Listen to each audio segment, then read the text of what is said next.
siapa yang akan menjadi investigatornya.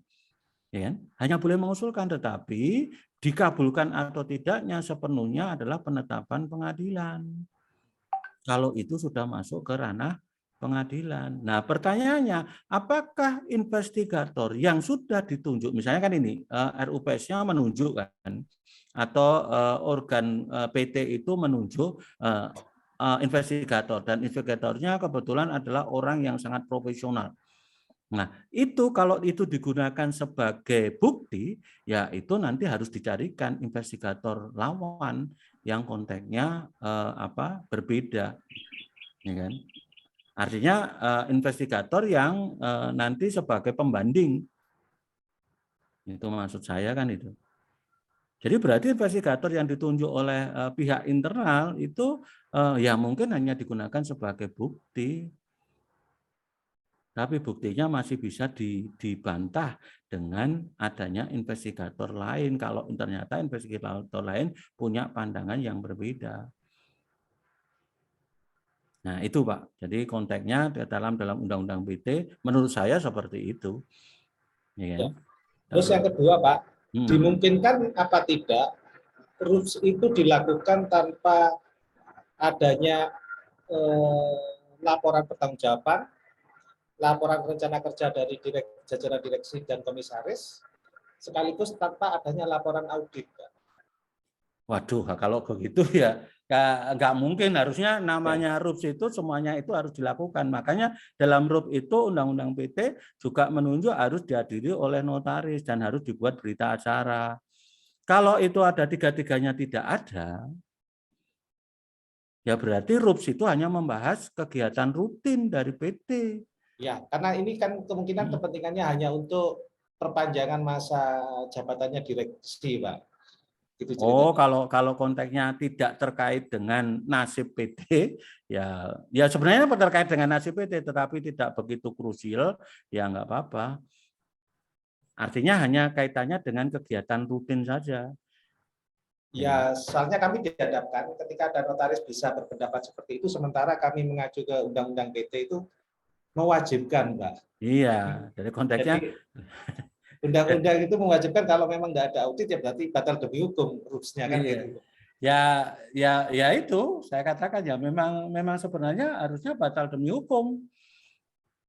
Harusnya batal demi hukum, tetapi nanti RUPS-nya jadi kekuatan RUPS-nya terus terang saja tidak mempunyai kekuatan apa-apa. Makanya saya tadi katakan bisa jadi di situ RUPS hanya mengumpulkan, hanya membagi dividen, ya selaras dengan bagi dividen, kemudian memperkuat direksi. Ya, karena memperkuat direksi dan direksinya itu dianggap amanah, ya nggak apa-apa, ya kan? Ya meskipun itu batal atau tidak, ya. Faktanya tidak. Nah, cuma untuk direksi itu kan kalau itu PT-nya terbuka kan harus disahkan Kementerian Kehakiman. Nah, kalau itu disahkan ke semuanya harus ada. Tapi kalau itu tidak sampai ke sana ya nggak apa-apa. Ya. Boleh enggak Pak, kalau RUPS untuk perpanjangan masa jabatan direksi itu digunakan melalui sirkular itu Pak? Melalui seperti itu. Ya sebenarnya kalau PT tertutup no problem. Oh. Ya, kalau itu PT terbuka ya mau tidak mau ya harus, itu tadi saya kemukakan. Ya, sekarang tinggal tergantung jenisnya PT tertutup atau PT terbuka. Kalau PT tertutup itu yang penting kan ada kesepakatan dari para pemegang saham kan, dan sahamnya kan sifatnya juga saham opnam kan, atas nama kan.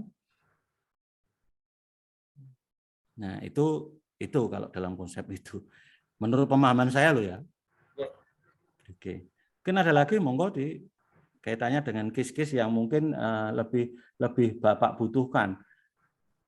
Monggo aja.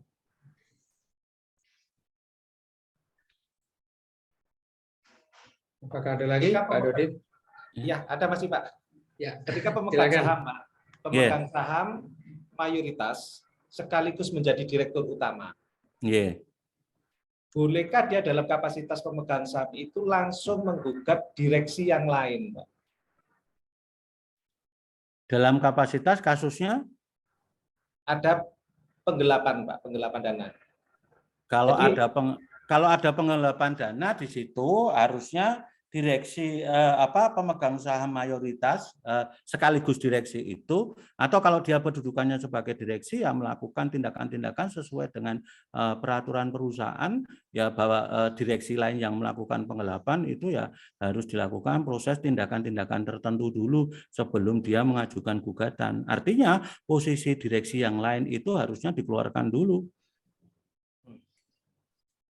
Nanti diminta untuk jadi kalau aneh misalnya antar direksi di dalam sebuah organ itu saling gugat menggugat itu jadi aneh. Dalam konteks aneh kalau itu sampai nanti keluar di pengadilan itu menjadikan PT itu jelek banget reputasinya kan.